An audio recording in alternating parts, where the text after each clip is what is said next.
On this particular day, me and Lynn wanted to see the more remote side of Samal Island. To see different islands and different areas that on this particular side that's further out than the typical areas that you see most people visit in Samal. So here we are paying the actual barge fee to actually get across to this particular area. So after paying that and entering inside, of course, I always enjoy the Filipino people, always friendly. So they actually said, "Hey, what's up, bro?" So of course I said, "Hey, what's up," back. So here we are, an actual barge now. Actually seeing everybody, packed in vehicles, people, transition over to the other opposite side of the island. But then that particular spot is where we actually met our tour guide. Sim tour operator kami pero kamag-anak kong gudme So asa ta maghanto boss karon? We're heading to the first destination is Monfort Bat Cave. Bat Cave. Yay, excited? Woo! Yes! Ooh! So guys, if you want to go like island hopping or something tour inland, you don't have to worry even you don't have a car. So these guys are big at it, like you can bring you anywhere in this island. So wherever you want to go. So it's not costly, it's okay, it's affordable. For 2 person, you can go like from 8 until 4 p.m. Yeah, 4 p.m. So 1,200, so cheap for two. So yeah, so comfortable. That's a little over. You okay? Yeah, Okay? I'm good. That's a little. So, but at those back first- home, that's a little over $20 in US. So yeah, a little over $20. So we thought like at first we thought like in a ride habal, but now this is like it's more comfortable when you're riding this tricycle. So wow, kudos to these guys. Yep. So Babak Island, Samal. So it's really clean here. Yep. So after meeting our tour guide, Mr. James, and getting the overall itinerary for what we're going to be doing for the day, our first stop was the Monfort Bat Cave Sanctuary.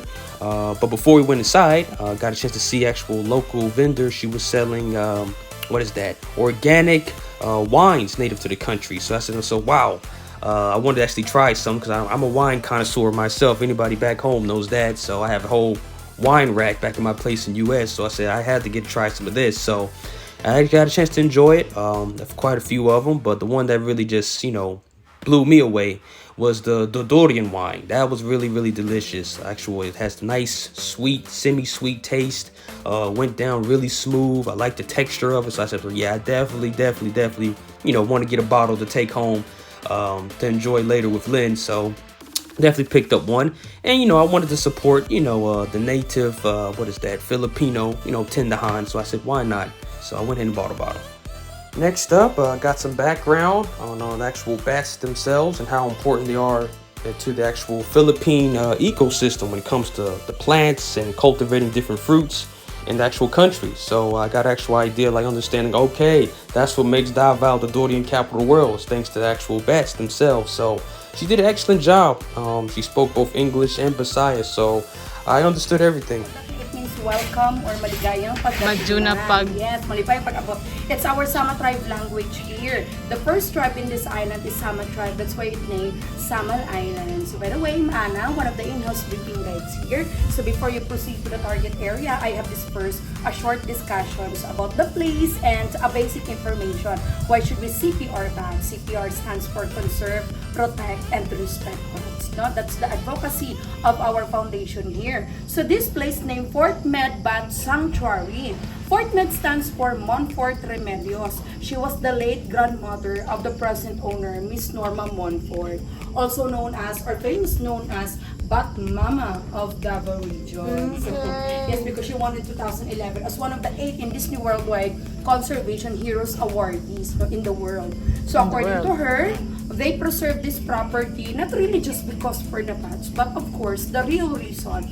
The place has a sentimental value for them because the property was entrusted to their family since 1900. So it is a memorable place, at the same time historical, because they used to hide in this cave or in that cave, no, for how many days to avoid the chaos of World War II before. So according to them, there were bats, but not as many as of right now.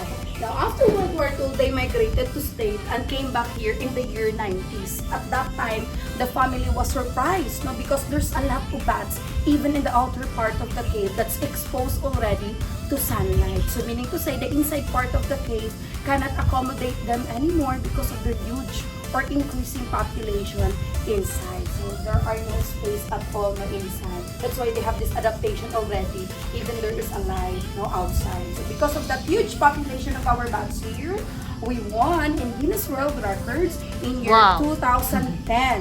No? So yes, as yes, the title of largest colony of Rosetus amplexicaudatus, or single species of a small version of fruit-eating bats, largest in one cave in the whole world. So yeah, we become durian's capital. It's because of them, no? So this is the flowers of durian. I don't know. Yeah, and it will bloom only maximum of 3 hours a night, seasonal. So bats are the perfect nocturnal pollinators at that time. That's why durian have that very unique smell. Or stinky smell. I never know. You gotta try soon. Yes. So that's one of the bad. Yeah, because that's one of their ways to attract bats. That's one of their strategies to attract bats, because the stronger the smells of a flowers or fruits, no, the more attractive for our bats here. So we become durian's capital because of that. Aside from pollination, our bats also are a seeds dispersal agent. So we need to say, they didn't digest the seeds from the fruit we eat. No? Instead, they poop that, spit that in every location, in any locations, different locations for another trees to grow. Just like, for example, did you see the manzanitas trees or small apple trees outside? According to the presenter, the Monfort Bat Sanctuary actually has 4 different caves. So the cave we headed to first is the maternity cave. So here they're the most active, and of course they're also the most aggressive and territorial. So of course we had to keep our distance somewhat. But as someone, who likes nocturnal creatures, from owls to wolves, and now seeing bats up close and personal for the first time, not just on TV, was a really, really cool experience, I must say. So just seeing them flying around, I was like to myself, wow, this is cool.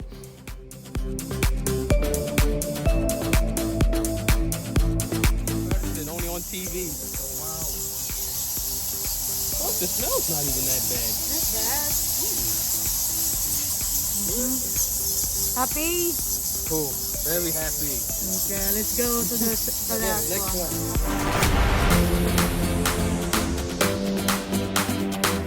Wow, it's like different stages. So,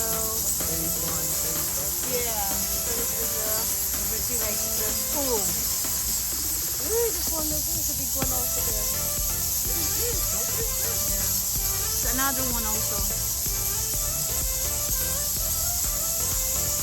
Really nice.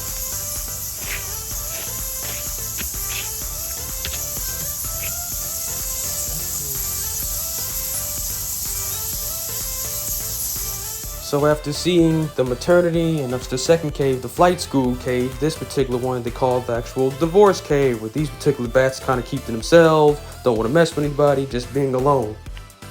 So the actual last cave, the 4th one, is called the actual senior citizen cave. So in this particular cave, these bats are really, really old. They just kind of sit there and kind of just sleep all day. So that's all they do pretty much, is just relax.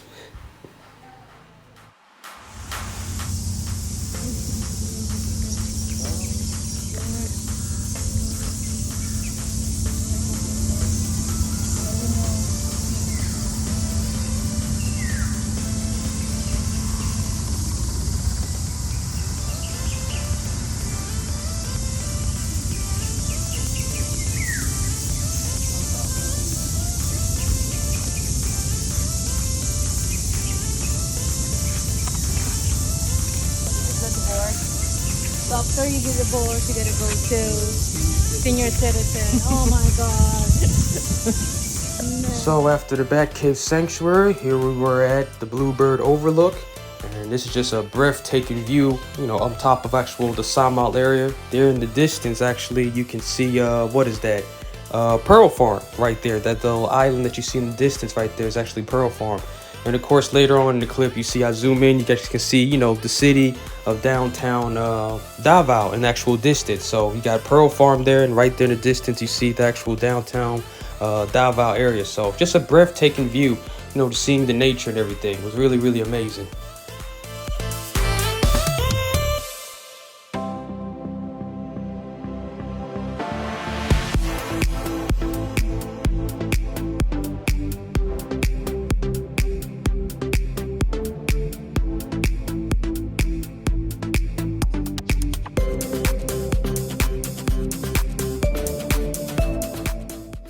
And after the Bluebird Overlook, our next stop was the I Love Samal beach area. So of course, just took a few pictures over here, of course, clips and everything. Like I said, it was a nice little beach area. Of course, I always enjoy the nature, you know, and the beauty of the nature that Philippines offers. So I always like to enjoy that and seeing the nice water.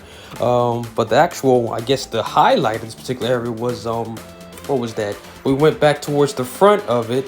They had what is that? A preserved manatee, or in Tagalog tongue, it's called a dugong.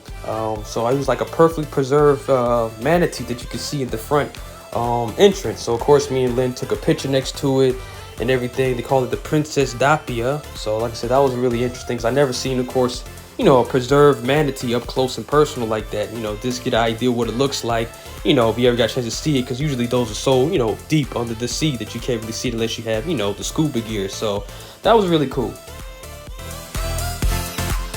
So after I Love Samal beach area, we actually were enjoying more of the nature. We took an actual detour, actually. To my surprise, though, detour was actually our tour guide, James, is the actual property and the land that he owns. So, you know, he didn't mind showing us around the area that, you know, he owns and different land there. So that was really cool. And while we were there, we actually got a chance to try fresh coconut that he grew on his actual land that he actually owns. So that was a really cool experience. So coming up, you'll see a clip of, you know, me climbing an actual coconut tree, as well as my fiance doing the same thing. So that was a really fun and cool experience trying that for the first time.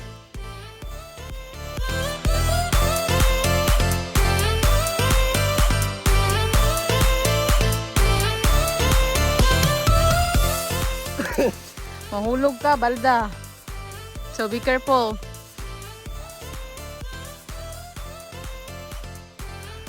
Easy, right?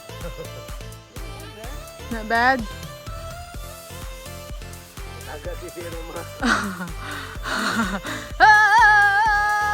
it like this. What the sound?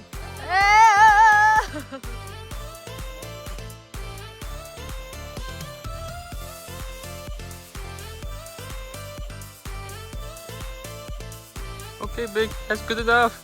Good job. You okay? Make sure you get the footing. Good? I'm good. Okay. I told you. Okay. This is my job. The last stop of the actual tour was an island called Kaputian. So we in the Kaputian beach resort area, and what can I say? Wow, it's a beautiful sand, beautiful beach. Of course, me and Lynn felt like VIP since we were the only ones there at the island, since it's such a far, you know, remote out actual beach area. So it was just, we had the whole island literally to ourselves. So shout out to James for being our photographer, making clips in the distance while me and Lynn enjoyed snorkeling, of course collecting seashells, because that's like her thing of crafting and making things with seashells to customize and design things. So here we are next up, going to enjoy some snorkeling.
After enjoying our new favorite activity, me and Lynn, snorkeling and enjoying the coral, and of course collecting seashells for her to add to our the plants back at our home in Tanukan.